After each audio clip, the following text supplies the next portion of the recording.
Hey everyone, welcome back to the channel. I just want to give a quick shout out to Daniella Faith. She's a long-time watcher.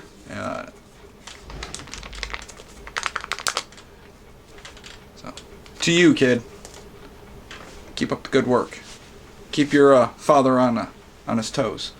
So, with that, I know some of you that put in with the, well, I'll put it up right here, the poll that I put up. What do you guys want to see next, right?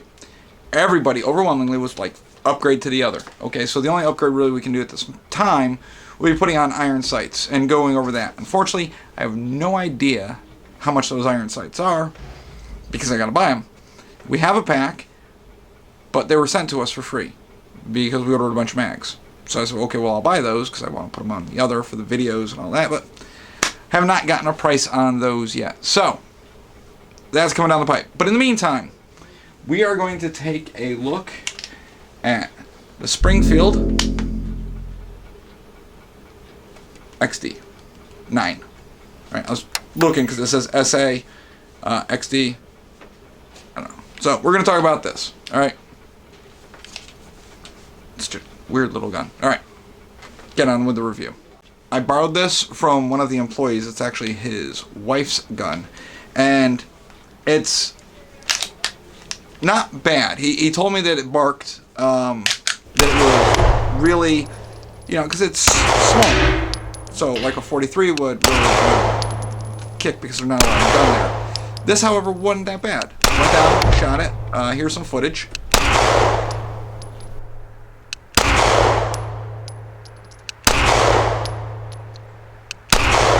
After shooting it, I didn't put a lot of rounds, not like I normally would. Normally I'd put at least 1,000 rounds through it, but I put about, I don't know, 100 rounds or so through it. Just kind of get a feel.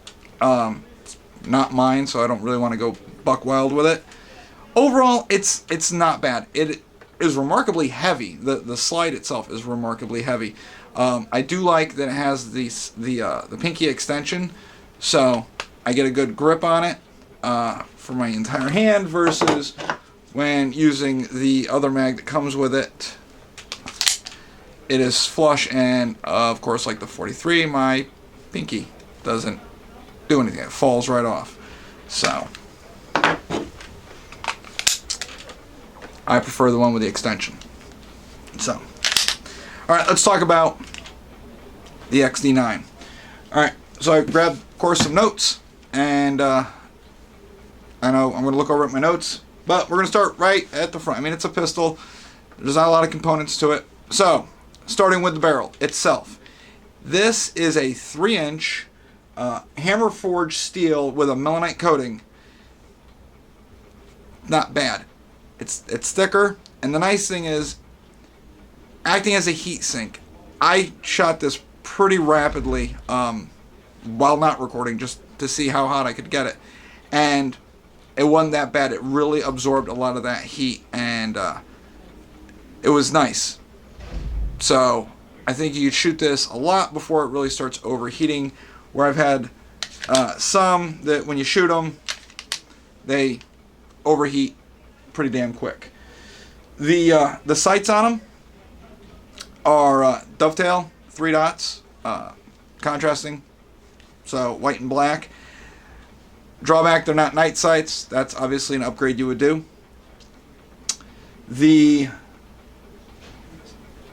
Where is it? Oh, I wrote it down. Okay, the recoil system. Even though this is so small and compact, because it is a subcompact, it has a dual captive recoil spring with a full-length guide rod. So they're able to really pack it in to a small area, and it worked nicely. It was good. Now, one thing I did notice right away with the slide is there are no serrations up on the front here.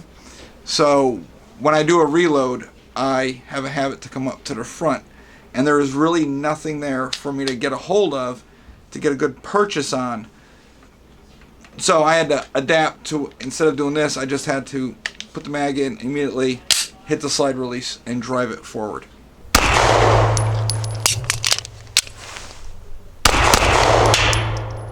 Obviously, you can rack in the back. Still no problem. There's serrations back there. But I don't like that.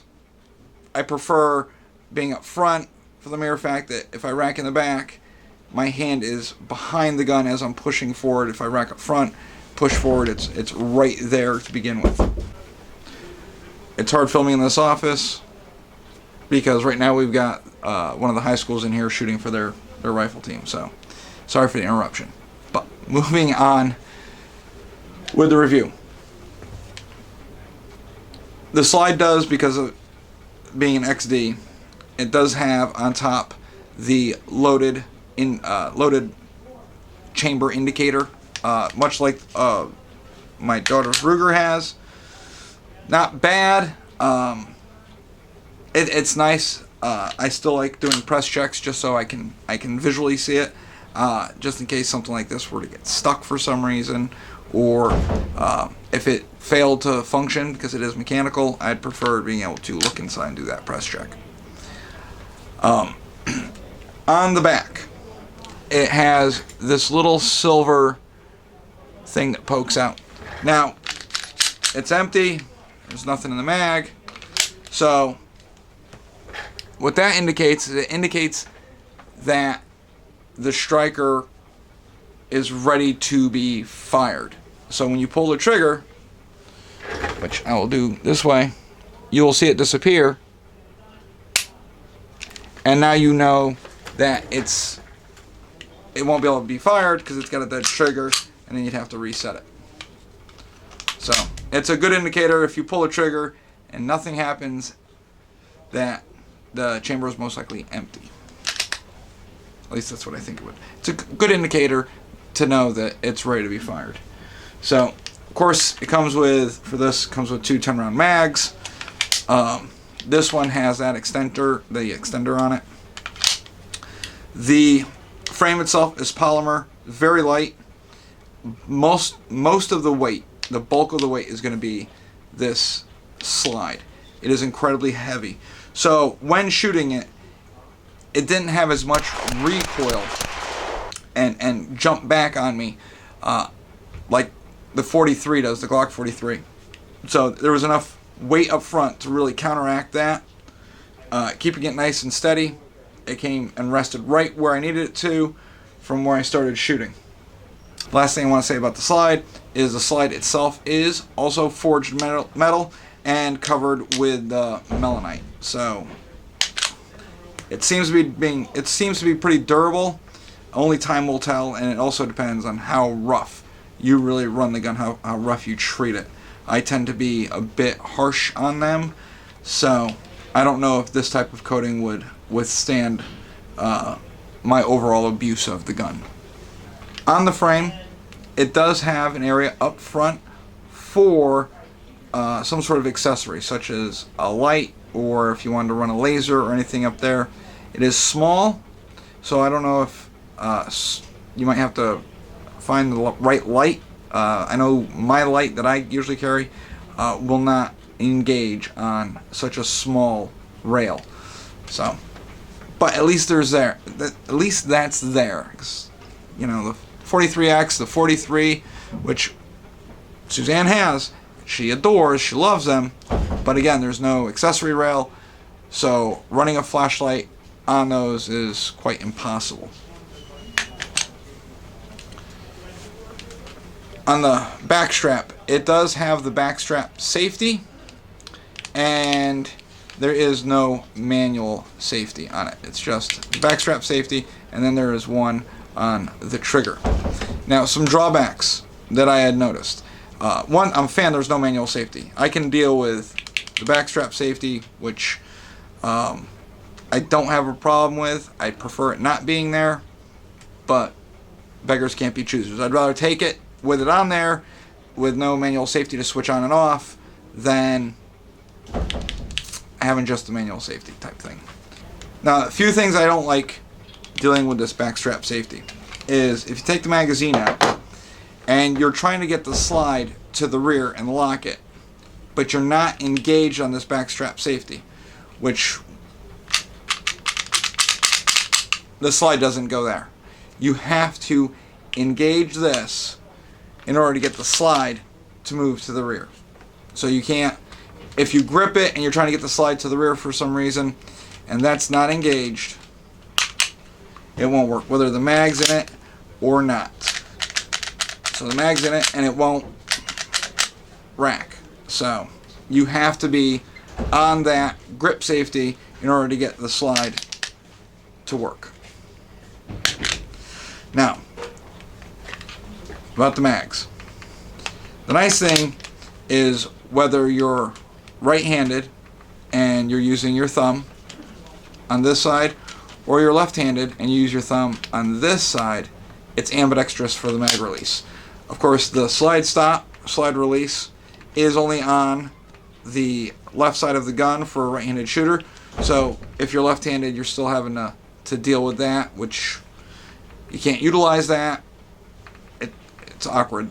They do a service if they put it on the other side. So it's both ambidextrous, and then your controls are universal. So with this mag, with the extension, as you saw right in the beginning of the video, when I was putting this mag in my little fat chubby hand, the meat right here, as the mag went in, it got pinched right in here.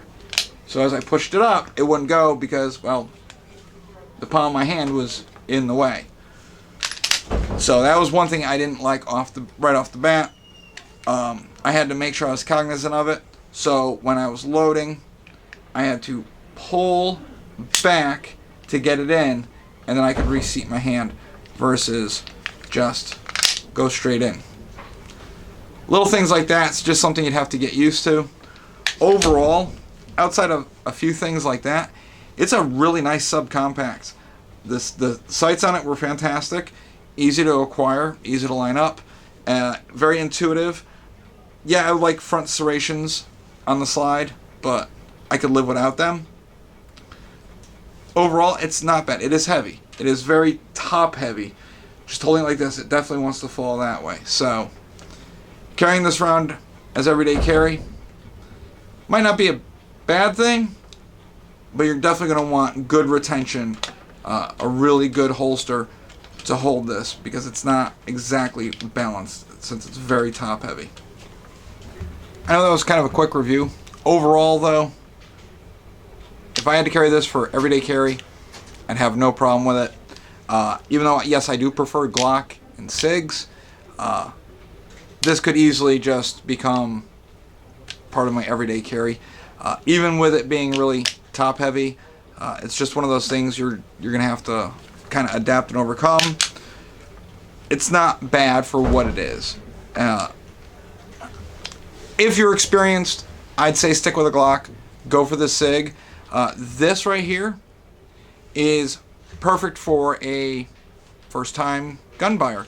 The MSRP on this is around $400 or so, according to Springfield Armory. So you can't go wrong with that. I always tell people right out the gate, if you're buying your first gun, especially if it's going to be everyday carry, don't go buy yourself like a Legion when you're looking at like $1,400. Stick to like Glock. This wouldn't be that bad. We don't have any here at the moment, but something like this, I would totally show someone if it was their first time buying a gun. I'd be like, there you go. If it feels good and you like the ergonomics, why not give it a try? So, well, that's enough about the XD9. I'm going to move on to the next video. I'm going to go film another one. So, as always, I will see you on the trail. You guys stay safe in the fray. Talk to you later, my friends.